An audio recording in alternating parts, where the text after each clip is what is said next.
उबलते हुए खून की कहानी है मोदी। इस देश के युवा की जवानी है मोदी। सोए हुए थे अब तक जो हिंदुस्तानी, उन्हें जाग उठाने की कहानी है मोदी। जी हां, आज हम बात करेंगे श्री नरेंद्र मोदी जी की। नरेंद्र मोदी जी जो सबसे अलग है, जिनका तरीका, सलीका, काम करने का अंदाज सबसे निराला है। वजह है कि नरेंद्र मोदी जी एक बहुत बड़े नेता के तौर पर न केवल भारत में बल्कि विश्व में अपनी धाक जमाने में सक्षम है। अब इसके बहुत से तर्क वितर्क हैं, बहुत से तर्क वितर्क, जहां पे लोग कहते हैं कि नरेंद्र मोदी जी इसलिए बहुत बड़े नेता बने हैं या उनकी पॉलिसीज या उनके कामों को इतना अहमियत इसलिए दी जाती है क्योंकि उनके सोशल मीडिया या कहें मीडिया के लोग बहुत ज्यादा हाथ बढ़ाते हैं या बहुत अच्छे हैं इस नीति में वो लोग। तो मैं एक बात आप सबको याद दिलाना चाहूंगा, अगर आप सबको नहीं पता हो तो थोड़े से फैक्ट मैं भी लेकर आया हूं आज। उनमें से कुछ फैक्ट ये हैं। फेसबुक भारत में आया 2006 में। जी हां, ट्विटर भारत में आया 2010 में। माफ कीजिएगा, ट्विटर भारत में आया 2013 में और इंस्टाग्राम भारत में आया 2010 में। तो सोशल प्लेटफॉर्म तो दूसरी सरकारों के टाइम भी थे, तो उन्होंने भी काम किए होंगे, तो उन्होंने क्यों नहीं इनको प्लेटफॉर्म को यूज किया। जहां तक बात रही मीडिया की, तो सब लोग कहते हैं कि गोदी मीडिया है, मीडिया बिक चुकी है सरकार के हाथों। अगर मोदी जी के कार्यकाल में मीडिया बिक चुकी है तो कहीं ना कहीं उन सरकारों के कार्यकाल में मीडिया बिक चुकी होगी, क्योंकि उनकी भी सरकार रही है और उनकी सरकारें तो बहुत लंबे समय तक रही हैं। फिर ये भेदभाव क्यों? फिर ये क्यों कहा जाता है कि मोदी जी के लिए रूल ये है? अब कुछ लोग कहते हैं कि सीबीआई का गलती यूज कर रहे हैं मोदी जी। तो सीबीआई तो दूसरे गवर्नमेंट के टाइम भी थी, दूसरी सरकारों के टाइम भी थी, तो उन्होंने भी किया होगा। सुप्रीम कोर्ट का गलती यूज कर रहे हैं तो उन्होंने भी किया होगा। तो जब उन्होंने भी की, अगर वो सब मोदी जी ने कर रहे हैं तो उन्होंने भी तो किया है ना, तभी तो उन्हें पता है कि वो यूज कर सकते हैं। तो फिर भेदभाव क्यों? भेदभाव इसलिए क्योंकि मोदी जी हैं। नहीं तो वो कहते हैं कि आप बोलते रहिए, मैं एक मदमस्त हाथी की तरह हूं जो चलता जाऊंगा और अपना काम करता जाऊंगा, क्योंकि उनका एक ही लक्ष्य है, काम करते चलो। वो फल की परवाह ना करते हैं, ना उन्हें फल चाहिए। वो केवल एक हिंदुस्तानी के तौर पर हर बात को सोचते हैं। और यही वजह है कि डिप्लोमेटिक फ्रंट पर भी, कूटनीतिक लेवल पर भी भारत की धाक है। कुछ लोग कहते हैं कि वो केवल घूमते हैं।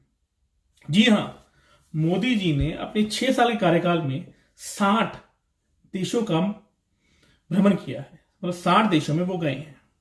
वहीं मनमोहन सिंह जी अपने 10 साल के कार्यकाल में टोटल 63 कंट्रीज गए थे। अब सब लोग कहेंगे वो 6 सालों में 60 कंट्री चले गए, उसका फायदा क्या है? उसका फायदा हमें बहुत सी जगहों पर देखने को मिल चुका है। एक बहुत ही रिसेंट एग्जांपल अगर मैं देखूं, अभी 2019 का ही लगे, करीबन 1 साल पहले की बात है। मौलाना मसूद अजहर, एक कुख्यात टेररिस्ट जो पाकिस्तान में खुलेआम घूम रहा था, जिसको ग्लोबल टेररिस्ट डिक्लेयर करने के लिए हम हर साल अपनी पिटीशन दायर करते थे, पर कभी ना कभी उसे वीटो के तहत या कभी ना कभी उसे कम वोट के तहत नहीं डिक्लेयर किया जाता था। पर अब सिक्योरिटी काउंसिल ने एक मत से उसे डिक्लेयर कर दिया।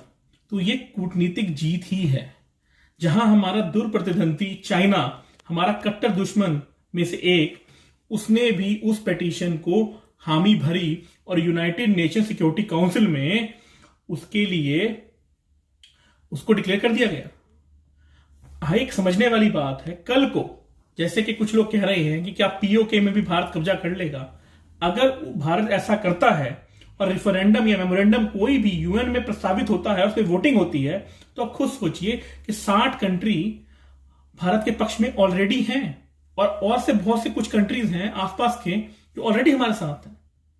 ये लोग किसी को समझ नहीं आता। ये उनकी डिप्लोमेसी ही है कि मेड इन इंडिया के उनके प्रोजेक्ट में बाहरले देशों से लोग आ रहे हैं, पर ये हमें समझ नहीं आता। हां, हमें इनटॉलरेंस समझ आती है। भारत में इनटॉलरेंस इतनी है, आप बिलीव नहीं करेंगे, जो लोगों का कहना है कि हमारे 10 साल वाइस प्रेसिडेंट जो रहे श्री हामिद अंसारी जी, उन्होंने जाते जाते बोल दिया अपनी फेयरवेल स्पीच में कि अब कि टाइम है माइनॉरिटीज को पूरा टाइम देने का, उनको नीचा नहीं दिखाने का। उन्हें 10 साल तक इंटॉलरेंस नहीं दिखी, पर जब वो गद्दी छोड़ रहे थे वाइस प्रेसिडेंट की तो उन्हें दिखी इंटॉलरेंस। और ऐसे लोगों को इंटॉलरेंस दिखी जो लोग साल के 100 करोड़ रुपए कमाते हैं फिल्मों से। उन ऐसे लोग जिन्होंने अपनी जिंदगी के आखिरी लम्हों में हैं और इतने अवार्ड जीते कांग्रेस के कार्यकाल में, पर अब वो अवार्ड वापसी कर अपना आक्रोश दिखा रहे हैं। मैं तो हैरान हूं कि इतने सालों तक ये शब्द कभी देखने को नहीं मिला, ना सुनने को मिला, पर अब इनटॉलरेंस भी आ गई है।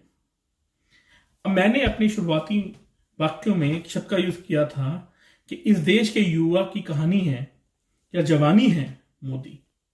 उसका रीजन बहुत साफ है।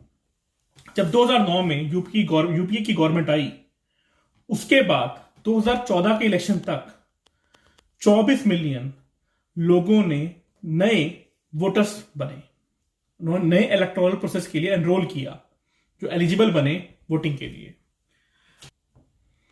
वहीं 2014 से 2019 के बीच में 45 मिलियन यानी 5% टोटल इलेक्टोरल में चेंज आया और 45 मिलियन नए वोट्स बनाए गए जो लोग एलिजिबल हुए। जी हां, क्योंकि यूथ बढ़ रहा है, युवा बढ़ रहा है भारत में। और युवा जिसको लोग कहते हैं कि पकौड़े तले का, वो मोदी जी के पॉलिसीज समझ रहा है। मोदी जी ने कोई तीर नहीं मारा है। मोदी जी ने दिन प्रतिदिन के एक नॉर्मल एजेंडे, नॉर्मल टॉपिक्स को योजनाओं के तौर पे हम सबके सामने रखा और हमने खुले दिल से उनको अपनाया। पर ये हमें समझ नहीं आएगी। अब समझना आप लोगों को है। कुछ लोग इस वीडियो देखने के बाद ये भी कह सकते हैं कि मैं मोदी भक्त हूं।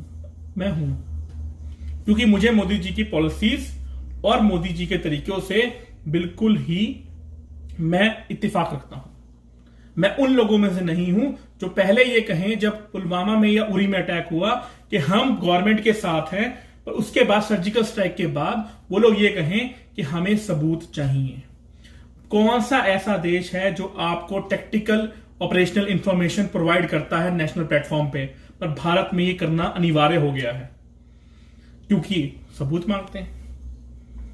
बड़े मजे की बात है, भारत में हमारे प्राइम मिनिस्टर चोर है, मौत का सौदागर है, नीच आदमी है, चाय वाला है, बोल सकते हैं क्योंकि फ्रीडम ऑफ स्पीच है। पर वहीं अगर प्राइम मिनिस्टर चुटकी लेते हुए किसी को सूर्पनखा बोल दें तो उनके ऊपर केस हो जाता है। ये हमारा देश है। शाहीन बाग में 3 महीने तक वो लोग पंडाल लगाकर सड़क रोक सकते हैं, सीएए एनआरसी को 10 दिन में समझ सकते हैं। पर जिन्होंने ये नहीं समझा कि स्वच्छ भारत कितना जरूरी है, जिन्होंने ये नहीं समझा जन धन में खाते खुलवा सकते हैं कि नहीं खुलवा सकते, पर वो सीएए एनआरसी समझ गए। मैं ये पहला वीडियो बना रहा हूं, इसके बाद मैं और वीडियो और लाऊंगा जो मोदी जी के लिए ही होंगे, मोदी जी के बारे में ही होंगे, और आपको ये 7 तरीके से दर्शाएंगे कांग्रेस ने अभी तक 54 साल राज किया है, कैसे वो 54 साल पे मोदी जी के 6 साल भारी हैं।